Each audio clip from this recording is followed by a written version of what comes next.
Fat Literature with hosts Natalie Handel and Gabrielle David at the Langston Hughes Library. Coming up next on Fat Literature, producers, screenwriters, and actors Rana, Kazkaz, and Bridgit Evans discuss their unique partnership and the social activism in the literary community, featuring visual artist Nikita Hunter. Funding for Fat Literature has been provided by the Langston Hughes Community Library and Cultural Center of the Queensborough Public Library and its funders. Additional funding for Fat Literature was also provided by the Intercultural Alliance of Artists and Scholars Incorporated and its funders. Fat Literature's website is made possible in part by Queens Council on the Arts, with support through J.P. Morgan Chase Arts and Culture Regrants program, with special thanks to our individual donors and viewers like you. To be or not to be? That's not the question. It's fact. It's fact. It's fact. It's fact. It's fact. It's fact. It's fact. It's fact. It's literature. It's poetry. It's the spoken word. Diversity for all to hear. It's fact. It's fact. Fat literature.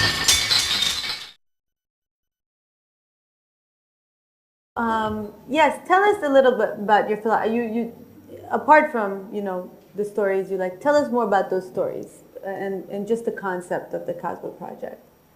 Tell us.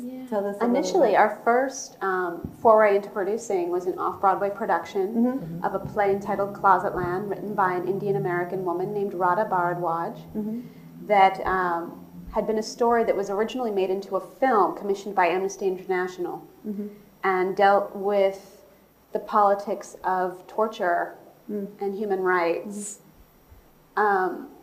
And Gloria Steinem became a supporter of our work at that point, and she led a very moving discussion for us on the politics of the play. It was also at that time that Bridget and I learned a really valuable lesson in terms of what we needed to choose to produce.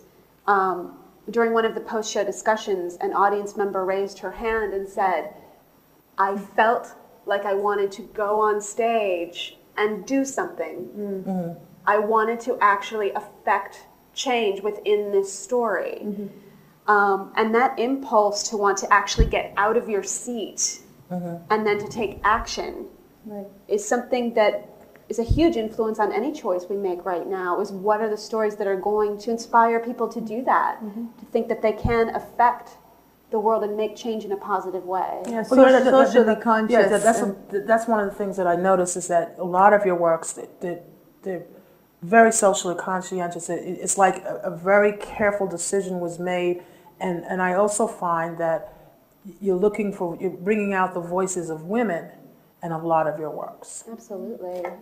Was that a conscious effort on your part, or was it something that just... Wow, that's an interesting question. I think it's like instinct. Yeah. Like, what is the voice that you hear in your head, and that's the one that you answer. And what's the voice that needs to be heard more? But that's interesting also because, because of the kind of world that we live in, it's a masculine-led world. You were able to go bypass the stereotypical way of thinking and just go to that inner voice, which is very interesting because not a lot of women do that. Yeah. Tell us a little about Venus. How you started that, where you went to South Africa with it, and you had readings here and other places. Tell us about this production and that experience. Right. It sort of was a really great sort of stepping stone from the Closet Land project because, it started off with I was doing something at the Lincoln Center, and a director who'd seen my work there said, I'm doing this very developmental workshop of a play that was already produced at the Public Theater in the mid-90s, and would you do this role? And so I said, okay. It was like a 3-week workshop. Right. I did it. It was through Second Stage Theater.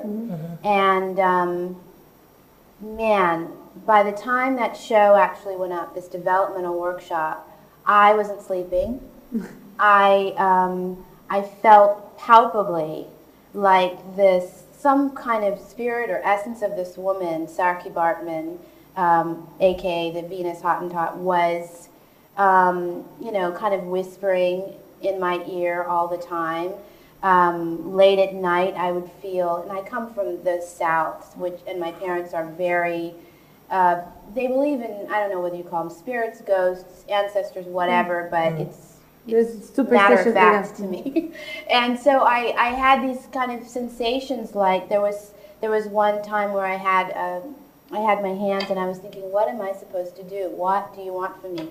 And I felt this sort of cool thing sort of run across my hand, and it was so palpable that I looked down at my hand and said, what was that? Of course, I was the only person there, and who knows what that was, but it led me to do one more Google search after doing all this research on the role. And what came up that time, which had never come up all the other times that I had written those same words in, was an article in the South African Mail and Guardian about the very first examination that Sarki Bartman had experienced at the hands of these French physicians. And this is an overview. Of course, this is a woman who, South African woman who in 1810 was taken to England. Yeah. And she was paraded as a freak in the freak show. She was called the Venus Hottentot. She became legendary on the sort of carnival circuits. And then later, a few years later, she was sold to a French physician who studied her basically to prove the anatomical lineage between Africans and apes. And after she died, he did an autopsy of her body and sold her remains to a museum in France, in Paris, and where they were on display until like the mid-'80s. And so this article was the first time that they published the doctor's notes on what this examination was. And it was so clear in this article that this woman was horribly traumatized by these examinations. And I was moved at that point to basically say, oh, I think that she has never said this. She has never actually... So to speak in her voice. Yeah, said this is what happened to me. And so that's where the idea of dealing with the play on a much larger scale came to being. And of course, the first thing I did...